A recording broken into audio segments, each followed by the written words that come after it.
ইনশাআল্লাহ এই দোয়া করলে রিজিক তো বাড়বেই ইনশাআল্লাহ। আপনার যত ঋণ আছে ইনশাআল্লাহ আল্লাহ পাক শোধ করে দিবেন। বিশ্বাস করলেন না?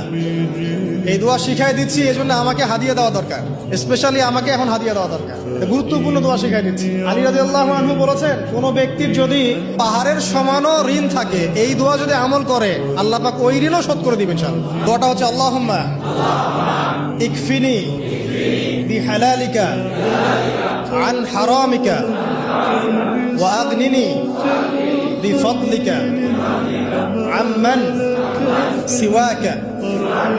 এই দোয়াটা ছোট না, এটা মুখস্থ করবেন, সেজদায় পড়বেন, নামাজের সেজদায় পড়বেন, আত্তাহিয়াতু দরুদ শেষ তারপরে পড়বেন, নামাজ শেষে হাত তুলে করবেন, যখন তখন শেষ রাত্রে করবেন। নবী সাল্লাল্লাহু আলাইহি ওয়াসাল্লাম বলেছেন, বান্দা সেজদায় আল্লাহর যতটা কাছে থাকে অন্য কোন সময় এত কাছে যেতে পারবে না। আর আমরা কি করে টুক করে সেজদা দিয়ে টুক করে উঠে যাই, একটা দোয়া করার সুযোগ পাই না, চান্সও দেই না। সেজদায় দোয়া কবুল হয়, প্রত্যেকটা সেজদায় একটা করে দোয়া করেন না।